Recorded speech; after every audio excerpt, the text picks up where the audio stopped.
बात को जहन में कर दिया अल्लामा इकबाल ने कि गला तो वोट दिया अहले मदरसा ने तेरा, कहाँ से निकले सदा ला इलाहा इल्लल्लाह। लेकिन कभी कभी मदरसा वाला भी ऐसा काम कर देता है कि खानकाहों से दुआ लेके चला जाता है। लेकिन अभी का कलाम इस बात का था क्योंकि जिस खानकाह में अगर समा का धून न हो वो खानका नहीं माना जाता है, वो खामखा हो जाता है। लेकिन अल्लाह का शुक्र है कि हलीमिया पैतरा जब भी आया तो ये मजा देकर ही गया। इसलिए आप मोहब्बत में एक बार ध्यान रखिएगा क्या करना है। जब हम आएंगे मिजाज में तो करबला दूर है बोलिए आप, क्योंकि हम जब बोलेंगे कि करबला दूर है, हाँ ये बात ध्यान में रखिएगा। ये नहीं कि आखिरी में जाना है और मिजाज को इस तरह से बनाना है, क्योंकि न तकरीर की जरूरत है न कलाम की जरूरत है। इसलिए कि आप लोगों ने सब कुछ सुन लिए है न। हम लोग इस ताजिया कहते, क्या कहते इसको, ताजिया, लेकिन खानकाह वाले इसे रोज़े हुसैन कहते हैं, रोज़े हुसैन कहते हैं। क्योंकि हमको अगर ज्यादा खुश होइएगा तो मेरे गला में माला दीजिएगा, हमारे गला में माला दीजिएगा फूल का। लेकिन आप ये जान जाइए अगर रोज़े हुसैन नहीं होता तो माथे पर सेहरा नहीं बांधा जाता। ये रोज़े का सबूत हो गया, क्योंकि जब इमाम के सर पर बांधना ये तसव्वुर करता है कि माथे पर जिसे बांधा जाता है उसे इमाम करता है। तो ये ध्यान में रखिएगा, और जब जहन में रखिएगा तो सामने आ जाएगा सब कुछ। तो आपको क्या बोलना होगा कि करबला दूर है, क्योंकि आज के तारीख में इमाम करबला का वो मामला था है न। आप जानते हैं कि सरकार को 72 तलवार तीर लगा, यही हम लोग सुनते आए हैं। तारीख भी यही बताता है कि सरकार को 72 जगह जख्म हुआ, लेकिन ऐसा कोई बात नहीं था। जब जब लोग शहीद होते थे सरकार के जिगर में वो जख्म लगता था। सरकार को जख्म कैसे होता, सरकार तो सबके जख्म पर मरहम लगा रहे। तो मरहम लगाने वाले को जख्म में होता मोहब्बत था कि अली अकबर की जवानी जा रहा है, इमाम को लग रहा था। अब्बास अलमदार का जवानी जा रहा था तो सरकार को लग रहा था। मासूम असगर जा रहा था तो लग रहा था। ये लगना जो है ना बहुत कीमती चीज है। और हमको तो सरकार के लिए मामला है कि 73 फिरके तुम में हो, तो हम देवबंदी और इसको नहीं मानते, बल्कि हम अपने आप में मानते हैं कि हम ही लोग में 73 फिरके आ चुके हैं। कोई कहता है कि ये नाजायज है, कोई कहता है वो नाजायज है। अरे सरकार का करम है कि तुम रौजा इमाम का बना करके अपनी, क्योंकि अभी सुने हैं शायर का कि जन्नत का सरदार है, तो जन्नत के सरदार है तो जहां हमको पूजना है वही ने पूजे। क्योंकि अगर नमाज से जन्नत मिलता तो देवबंदी हमसे ज्यादा नमाज पढ़ता है, जमात वाला हमसे ज्यादा नमाज पढ़ता है। पता चला कि जन्नत जिसके कदमों के जरिए से मिलेगा, हम उनकी मोहब्बत में नमाज हम उनकी नमाज पढ़ेंगे है ना। तो पता ये चला एक वाक्य करबला का आप सुन लीजिए, उसके बाद क्योंकि टाइम आपका नहीं लेना चाहते। कहाँ आपका दिल है ना मिजाज में, अगर मिजाज में है तो हम बोल देंगे, अगर नहीं है तो कोई बात नहीं। अगर मिजाज आप लोग है ना तैयार, हाँ तो जब तैयार है तो आप सुन लीजिए है ना। क्योंकि आप हर फिरके से हमको क्यों नहीं पटता, न हमको सिया से पटता न देवबंदी से पटता, क्यों नहीं पटता? नहीं पटने का वजह बताना था, नहीं पटने का वजह बताते हैं। क्योंकि अली को वो भी मानता, अली को हम भी मानते, लेकिन दोनों के मानने में फर्क इसलिए है क्योंकि अली के बेटा इमाम हसन मुस्तफा के नस्ल से गौसुल आजम आया, और गौसुल आजम को जो नहीं माने वो इमाम हसन को कैसे। इसलिए दोनों में फर्क इतना ही है क्योंकि अली के बेटे हसन मुस्तफा के नस्ल से गौसुल आजम आए تو गौसुल आजम को जो नहीं माने तो समझ लो कि इमाम हसन को नहीं माना। दिन रात अगर वो छाती पीटता रहे, लेकिन हसन मुस्तफा के नस्ल से, क्योंकि नस्ल उसे कहते हैं कि जो दीन को बाकी रखे, जो दीन को बाकी रखे। और जब बाकी रखने वाले का ये तारीख में है, क्योंकि जब सरकार मौला हुसैन ने करबला में इमाम हसन मुस्तफा का बेटा इमाम कासिम कहा, चाचा जान इजाजत दीजिए, हम भी आप पर जानो तन मन को लुटाना चाहते हैं। कहा, ए इमाम कासिम, ए मेरे बेटे, ए मेरे भतीजे, सुनो, तुम मेरे भाई का निशानी हो। आज का दौर में देखिए निशानी को मिटाया जाता है, लेकिन कल इमाम हुसैन का देखिए, मौला हुसैन फरमाते हैं कि तुम मेरे भाई का निशानी हो। अगर तुम करबला में चले जाओगे, क्योंकि जो करबला में जंग के लिए जाता है वो लौटता नहीं है, और तुम मेरे भाई का निशानी हो। मैं निशानी को, क्योंकि निशानी को जिंदा रखा करबला में मौला हुसैन इस लफ्ज से, पता ये चला कि अकीदतमंदों को भी चाहिए कि ये रौजे हुसैन को जिंदा रखो। अगर ये जिंदा नहीं रहेगा तो आए सुनियो, तुम्हारा शान खत्म हो जाएगा, तुम्हारा वकार खत्म हो जाएगा, तुम्हारा नमाज खत्म हो जाएगा, तुम्हारा हज खत्म हो जाएगा। तुम अगर जितना भी कह दोगे, लेकिन अगर निशानी हुसैन रौजा, इमाम हुसैन का रौजा नहीं बनाओगे तो यकीनन मान लो कि तुम्हारा नमाज बेकार, तुम्हारा रोजा बेकार, तुम्हारा हज बेकार। क्योंकि इसी मोहब्बत को बचाने के लिए करबला में मौला हुसैन ने अपने तन मन और अपने आल औलाद को कुर्बान करके दीन मोहम्मदी के निशानी को बचाया। तुम निशानी मिटाने के चक्कर में हो, और न जब मिटाने का, तो इमाम हसन मुस्तफा का बेटा इमाम कासिम ने कहा कि चाचा जान जाने दीजिए, वरना मैं बाबा को क्या मुंह दिखाएंगे, अपने दादा मौला अली को क्या मुंह दिखाएंगे, अपनी दादी फातिमा को क्या मुंह दिखाएंगे, नाना को क्या मुंह दिखाएंगे। तो कहा कि बेटे हम तुम्हें जाने नहीं देंगे।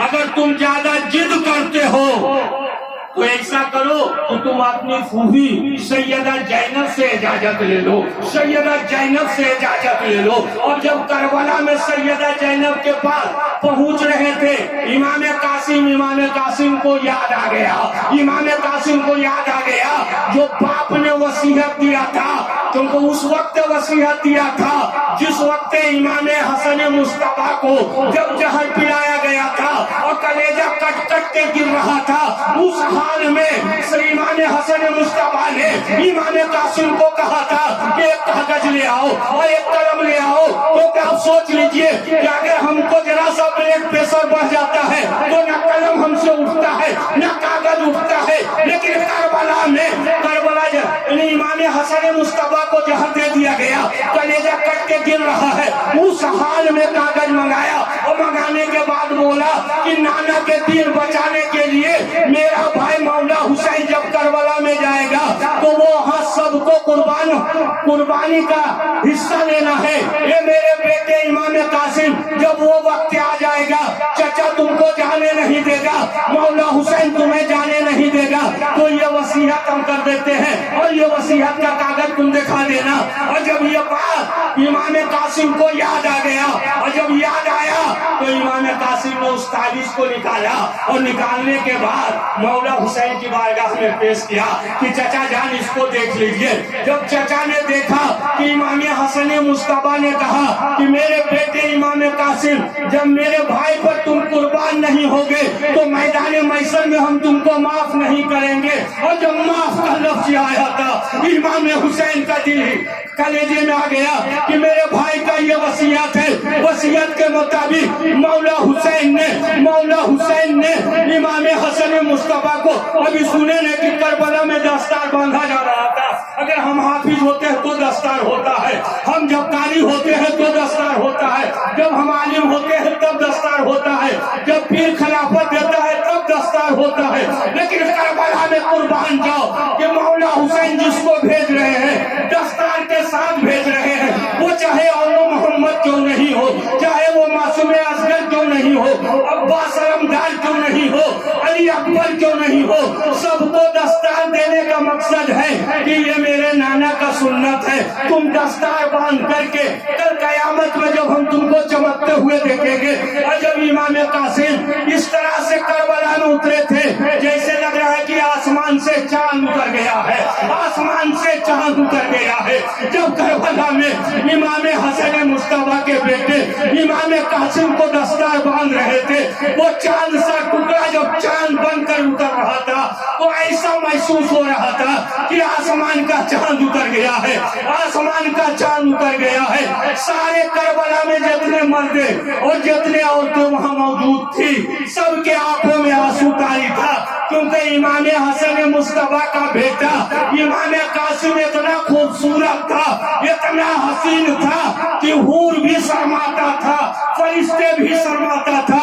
جب ان کے امامہ باندھا گیا اور جب امامہ باندھ کر کے گھوڑے پر سوار کیا گیا تو گھوڑے پر سوار کر کے مولا حسین فرماتے ہیں کہ بیٹا ایسا کرو کہ تم اپنی ماں سے بھی مل لو, کیونکہ تم اپنی ماں سے مل لو. ماں کے پاس جب قریب ہوئے دستار باندھے ہوئے, جب 15 اور 16 سال کا نوجوان اگر دستار باندھتا ہے یا پگڑی باندھتا ہے, آپ غور کیجئے گا اس کی خوبصورتی. جب تم بیٹے کو دولہا بناتے ہو, جب اس کے ماتھے پر جب امامہ باندھتے ہو, امامہ باندھتے ہی ایک چہرہ کھل جاتا ہے. امام قاسم 18 سال 16 سال اور 18 سال کے بیچ میں ہے. جس وقت مولا حسین نے دستار باندھا اور باندھنے کے بعد جب اس کی ماں کے پاس پہنچا, ماں نے کہا, کیونکہ مولا حسین بھی اس وقت وہیں پر موجود ہے اس لیے مولا حسین موجود ہے, ماں نے کہا بیٹا گردن جھکا لو. ماں نے کہا کہ بیٹا گردن جھکا لو. کہا گردن اس لیے جھکانے کے لیے کیونکہ اگرچہ ہم آواز سے بولیں گے تو مولا حسین سن لیں گے, ہم آواز سے بولیں گے تو مولا حسین گواہ بن جائیں گے. کہا بیٹا گردن کو جھکا لو, بیٹا گردن کو جھکا لو. ماں کا جب حکم ہوا, امام حسن مصطفیٰ کا بیٹا امام قاسم نے ماں کے بات سن کر گردن جھکایا اور جھکانے کے بعد ماں نے وصیت دیا کہ بیٹا میدان کربلا سے واپس مت آنا, اپنے بابا مولا حسین پر اپنے جان کو قربان کرنا تاکہ میدان محشر میں تیرے نانا کے بارگاہ میں ہم لوگ سرخرو ہو جائیں گے. اس لیے تمہاری قربانی میری محنت کی کامیابی ہو جائے گا. اب سوچ لو, اگر آواز سے بولیں گے تو چچا سن لے گا, آواز سے بولیں گے تو چچا باسلمدار سن لے گا, اس لیے گردن جھکا لو. ماں کی آج ہم بولتے ہیں کہ ماں سے ہم بہت محبت کرتے ہیں. اب یہ ذہن میں لیجئے کہ جو ماں سے محبت کرے گا, اب جان جائیے جب ماں سے محبت کرنے میں آپ کو جنت ملے گا, ماں سے محبت کرنے میں آپ کو جنت ملے گا. اور جو جنت کے سردار سے محبت کرے گا وہ ماں کو بھی جنت ملے گا, وہ ماں کو بھی جنت میں لے جائے گا. تو ماں سے بھی محبت رہے اور جنت کے سردار مولا حسین سے بھی محبت رہے. حرم کی پاس بات صرف سجدوں سے نہیں ہوگا, زمین کربلا کچھ اور کرتا نہیں ہے. کیونکہ صرف ہم سجدہ کریں اور محبت نہ ہو, کیونکہ سر اگر جھکانا ہے تو کعبہ میں جھکاؤ اور دل جھکانا ہے تو مدینے میں جھکاؤ. ابھی حضرت کا تقریر میں یہ بات تھا کہ سیدہ زینب نے یا محمد کا لفظ استعمال کیا. جب ان کے گھر والا استعمال کرے تو غلام کیوں نہیں استعمال کرے؟ کیونکہ اعلیٰ حضرت فرماتے ہیں کہ تیری نسل پاک میں ہے, ارے بچہ بچہ نور کا, اور تو ہے عین نور, تیرا سب گھرانہ نور کا ہے. تو پتہ یہ چلا محبت ہم کریں. اور ایک بات اور ہے نا کہ قرآن میں ڈھونڈتا ہوں کہ قرآن میں تاجیہ کہاں ہے نا, قرآن میں نشانہ کہاں, اور سرکار دو عالم نور مجسم نے کہا جب فتح کے لیے خیبر کا معاملہ آیا تو سرکار نے صحابہ کی جماعت میں کہا کہ کل ہم مرد کے ہاتھ میں جھنڈا دیں گے. یہ حدیث ہے, میں کھلے چیلنج کرتے ہیں. جب نبی نے کہا کہ ہم مرد کے ہاتھ میں جھنڈا دیں گے تو آج بھی مرد کے ہاتھ میں جھنڈا ہے, کسی ہجڑے کے ہاتھ میں جھنڈا نہیں. یہ علی کا جھنڈا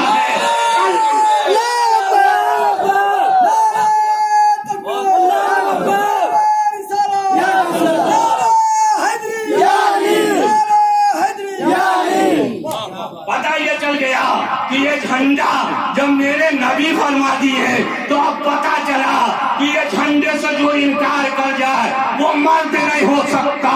इसलिए ये इस्लामी झंडा है, कोई गैरो झंडा नहीं है। इसलिए कि ये तिरंगा मेरे हिंदुस्तान का झंडा नहीं है, पाकिस्तान का झंडा नहीं है, बल्कि अली के हाथ से अब्बास अलमदार के हाथ का झंडा है। इसी झंडे को अपना निशानी बनाए हैं। तुम शहीदों के लिए 15 अगस्त 26 जनवरी जो मनाते हो तो ये सोच के मनाते हो कि देश में दुनिया बचाने के लिए लोग शहीद हुए, इसलिए 15 अगस्त का झंडा, उसमें देवबंदी भी हाथ जोड़ के खड़ा है, उसमें शिया भी हाथ जोड़ के खड़ा है, सुन्नी भी हाथ जोड़ के खड़ा है।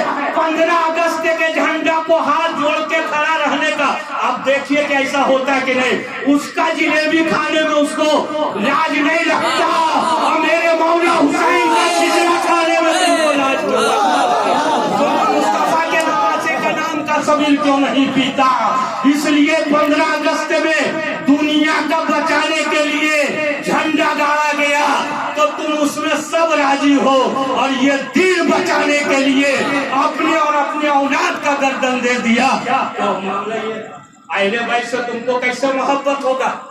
तुम तो सिर्फ समझ रहा है कि नबी की आल की कुर्बानी करबला में हुआ। अरे तुम अहले बैत से पूछ, क्योंकि अल्लाह वाले से पूछ कि सिर्फ करबला में नबी की आल की कुर्बानी नहीं हुआ, बल्कि अली का आल का भी कुर्बानी हुआ। जहाँ नबी का आल का कुर्बानी हुआ वहाँ वली अल्लाह के भी आल का कुर्बानी हुआ। इसीलिए पता चल गया कि अगर नबी का पता पूछना चाहता है तो वली से पूछ, क्योंकि बगैर वली का नबी का पता नहीं चलेगा। तो पता ये ध्यान में रखना होगा। इसको क्या बोलिएगा? अब वैसे कटमुल्ला मिले ना तो उसको बोलिए कि ये रौज़े हुसैन बनाए हैं। इसमें आपका क्या कहना? कहेगा कि उसमें है, इसमें कुरान में है, खिचड़ा कुरान में है। उन मौलवियों से पूछो, क्योंकि ठंडा कुरान में है, सब कुरान में है, जो खड़ा खड़ा ढकल रहा है। अगर ये कुरान में है तो तुम साबित करो, अगर ये हराम है तो ये भी हराम हो जाएगा। जब तुम उसको हलाल समझता है तो इसको भी हलाल, इसको वही समझेगा जो हलाली हो, हलाल उसको वही समझेगा जो हलाली होगा।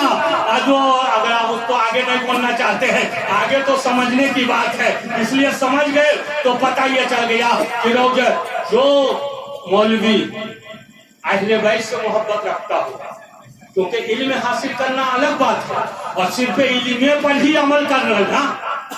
अगर इल्म हासिल करना जरूरी है, क्योंकि सरकार का हदीस है कि इल्म सीखने के लिए मुल्क चीन भी जाना पड़े तो जाओ, लेकिन इल्म ही पर रह जाना, इल्म पर ही रह जाना और ताजीम से अलग हो जाना, समझ जाना कि ये भी इब्लीस का शागिर्द है। सिर्फ इल्म पर अमल किया था, इसलिए उसको नारे दरगाह कर दिया था। अभी आप जान जाइए कि जब आदम आया तो शैतान आया है, और जब इब्राहिम अलैहिस्सलाम आया तो नमरूद आया। मैदान वही है, खिलाड़ी बदल गया है ना। कभी सहूद आलम आया, कभी कारी जिलानी आया, कभी मंजर शाही आया, कभी हमारे कारी साहब आए। मैदान वही है, खिलाड़ी बदल गया। मैदान वही है, खिलाड़ी बदला। इब्राहिम अलैहिस्सलाम आए तो नमरूद आया, मूसा अलैहिस्सलाम आए तो फिरौन आया, मुहम्मदुर रसूलुल्लाह आए तो अबू जहल आया, मौला हुसैन आए तो यजीद वलीद आया। मैदान वही है, खिलाड़ी बदल गया। मैदान वही है, खिलाड़ी बदल गया। पता ये चल गया तो तुम इल्म भी सीखो और ताजीम भी समझो। अदब अगर नहीं है तो ईमान नहीं ठहरे, क्योंकि हम कारी साहब के सामने बोल रहे हैं। फर्क इतना है कि हम जहाँ इल्म ही सीखे हैं वहाँ इल्म का दस्तूर ये था कि मकतबे इश्क का दस्तूर निराला देखा, और जिसने सबक याद की उसे छुट्टी ना मिला, क्योंकि हम बड़ी कोशिश कर रहे हैं। डॉक्टर का कहना है कि कम बोलो, है ना। कल इससे पहले तो उन्होंने भी फरमा दिए थे कि कम बोलो, लेकिन उसके सामने कम नहीं बोलो जिसको मौला हुसैन के बोलने से बोलती बंद हो। اس کے سامنے کم مت بولو. تم یا حسین اگر کہہ دو گے قسم سے ایمان تازہ ہو جائے گا. یا حسین اگر کل میدان محشر میں میرا مصطفیٰ یہ نعرہ اگر سن لیے, کیونکہ میرے مصطفیٰ نے نعرہ مار چکے ہیں, کیونکہ میرے مصطفیٰ نے جب خیبر فتح ہوا تو میرے مصطفیٰ نے حجرے سے فرما دیے, صحابہ کا انجمن موجود ہے, میرے مصطفیٰ فرمائے کہ نعرے حیدری, یہ نعرہ میرے مصطفیٰ فرمائے. اور سنی کئی قسم کا ہے نا, سب لال ہرا نہیں ہے نا, بہت سا گلابی بھی ہے. رنگ دیکھنا, رنگ اگر چوکھا ہے تو کبھی نہیں ہوگا دھوکا. اگر رنگ چوکھا ہے تو کبھی نہیں ہوگا دھوکا. اس لیے رنگ دیکھ کر کے ایسا نہیں کہ سب کل کے کہ آپ لوگ یہ بولتے ہیں ہمارے ٹوپی میں, دیکھیے حضرت معاف کیجیے گا, ٹوپی میں ہم روزہ لے کے گھومتے ہیں. اس پر کوئی نہیں کہتا ہے کہ یہ شرک ہے. کوئی بھی نقشہ, کتری کا نقشہ تو روزے کا نقشہ کیوں کہ نہیں, یہ ہم کو عشق ہے, ہم اپنے پیر کا روزہ ہے ہمارے حضرت. تو ٹوپی میں جو روزہ ہے تو پورے ہندوستان میں تقریر کر رہا ہے روزہ لے کے, کہے کہ ہم کو عشق ہے. تو ہم اس کو مانتے ہیں کہ جس نے اپنے پیر کو دل میں اتارا ہے وہ آنکھ میں بھی اترے گا, وہ سر کا تاج بھی بنے گا. اسی طرح سے ہم مریدوں کا یہ ذہن ہے کہ ہم بھی مولا حسین کا روزہ بنا کر کے دنیا کو دکھانا چاہتے ہیں. جب تم ٹوپی کا نقشہ دکھا کر کے اپنا عشق جاری کرتا ہے تو ہم بھی روزہ حسین بنا کر کے صبح قیامت تک, اور میری ساری نسلیں اس میں لگ جائیں تو ہم فخر کریں گے, کیونکہ کربلا میں میرے حسین نے سارے کو پھیس کر کے یہ دنیا کو بتا دیا. اے اسلام تمہیں کیا چاہیے؟ کہا ہم بہت کمزور ہو چکے ہیں, میرے سینے میں درد ہے. کہا علی اکبر کو دے دیں, علی اکبر کو دے دیں گے. اسلام نے کہا کہ میرے بازو میں طاقت نہیں ہے, کہا عباس علمدار کو دے دیں گے. کہا میرے گلا میں طاقت نہیں ہے, معصوم اصغر کو دے دیں گے. اسلام کہا کہ اگر ہماری مدد نہیں ہوگا تو میرا سر اتر جائے گا. کہا ہم سر دے کر کے اسلام کو بچا لیں گے. جو سر دے کر کے اسلام کو بچا لے اور پھر یہ فرماوے کہ حسین جیسا شہید آجم جہاں میں کوئی ہوا نہیں ہے, ارے چھری کے نیچے گلا ہے لیکن کسی سے کوئی گلا نہیں ہے. اور ایک سنی کا ہم سنے ہیں کہ وہاں جو سجدہ امام کیے گئے تو دکھانے کے لیے, کربلا میں جو سجدہ کیے دکھانے کے لیے, اگر وہ سجدہ نہیں دکھاتے تو ہم سجدہ والے نہیں ہیں. ارے کربلا میں نماز ان کے صدقہ, اگر کربلا میں امام اپنا سر نہیں دیتے تو نہ نماز بچتا, نہ کعبہ بچتا, نہ یہ مسجدیں ہوتی, نہ یہ در و دیوار ہوتا. یہ میرے مولا حسین کا صدقہ ہے کہ جو آج ہم نمازی کہلاتے ہیں. یہ میرا مولا حسین کا صدقہ ہے کہ جو ہم روزے دار کہلاتے ہیں. یہ مولا حسین کا صدقہ ہے جو ہم حاجی کہلاتے ہیں. کہ عین حج کے وقت میرا حسین جب کعبہ سے نکلے ہیں تو تاریخ اس بات کا ثابت کیا ہے کہ جس دن حج تھا میرے سرکار نے احرام پہن کر کعبہ سے کربلا روانہ. احرام پہن کر کے جب کعبہ سے نکلیے گا تو لوگ کہے گا حضور چکر تو مار دیجیے. احرام سے مراد ہے کہ چکر کعبے کا مارنا. کہا احرام اس لیے پہنے کہ نانا گواہ ہو جاؤ, ہم احرام پہن کر کے کعبہ کو بچا لیں. آج جو کعبہ کا تم چکر مار کے آتا, جو اپنے کو حاجی کہلاتا ہے, یہ مولا حسین کا ہے نا, اور مولا حسین کے روضے سے نفرت. اور یہ کھچڑا آج کا نہیں ہے میرے بھائی. ایک بات اور بتا دیتے ہیں, شاید تم سوچو کہ یہ کھچڑا آج کا ہے. میرے مصطفیٰ نے یا سورے کے دن یہ کام انجام دے دیے تھے کہ آنے والا تاریخ ثابت ہو. یہ کھچڑا آج کا نہیں ہے نا. اور سرکار فرما دیے تھے کہ میرا جو ہوگا اور میرے جو اہل بیت ہوں گے نوح علیہ السلام کے کشتی کے طرح ہوں گے. پتہ یہ چل گیا کہ نوح علیہ السلام کا کشتی جب 6 مہینہ تک چلتا رہا تو سارا اناج مل چکا تھا. اور میرے مصطفیٰ کا فرمان ہے کہ میرا اہل بیت نوح علیہ السلام کے کشتی کے طرح. تو پتہ یہ چل گیا کہ کربلا مدینہ سے جو مولا حسین چلے تھے وہ 27 رجب المرجب کو چلے تھے اور 6 مہینے کے بعد کربلا پہنچے. اور جب مکہ پہنچے تھے نا تو اپنا گھر گئے تھے. یہ ذہن میں رکھیے گا, مکہ جو گئے مدینہ سے تو اپنا گھر گئے تھے, کیونکہ یہ گھر والے ہیں اس لیے گھر بھی بچا لیے ادھر بھی بچا لیے ہے نا. تو مولا حسین اور ایک بھائی عباس علمدار کا کیوں ذکر ہوتا, عباس علمدار کا ذکر کیوں ہوتا, پہلے اس کو سمجھ لیجئے. کیونکہ آخری سرکار کا واقعہ بول کر کے ہم گزر جائیں گے بس بہت, کیونکہ جب دھسنا ہے تو بڑھیا سے دھسیے ہے نا. کیونکہ اگر آپ مکان بناتے نا تو پہلے آسان ہے کہ 3 فیٹ دے کر کے بیم کو ڈال دیا جاتا. ابھی انجینئر کرتا ہے کہ 5 ڈالیے کاہے گا کہ جگہ زیادہ آ گیا ہے نا. تو 3 فیٹ والا نہیں پورے 5 فیٹ والا لیجیے گا جگہ نہیں. کیونکہ بیدم وارسی فرماتے ہیں کہ بیدم یہی ہے 5 مقصود کائنات. ارے خیر النساء حسین و حسن مصطفیٰ علی. اور ہم لوگ ایک پنجتن کے ماننے والے نہیں, حضرت کو پوچھیے ہم لوگ 2 کے ماننے والے. 2 پنجتنی ہے, ایک نہیں. ایک پنجتنی صرف جو ہے نا رافضی مناتا ہے. ہم سنی عقیدہ والے ہم دونوں پنجتنی کو مانتے ہیں. ہمارے اور اس میں یہی فرق ہے کہ ہم دونوں پنجتی, اس لیے کہ ادھر سے جب آئیے گا تو محمد اور فاطمہ علی حسن اور حسین آ جائے گا. ادھر سے آئیے گا تو محمد ابو بکر صدیق عمر فاروق عثمان غنی علی آ جائے گا.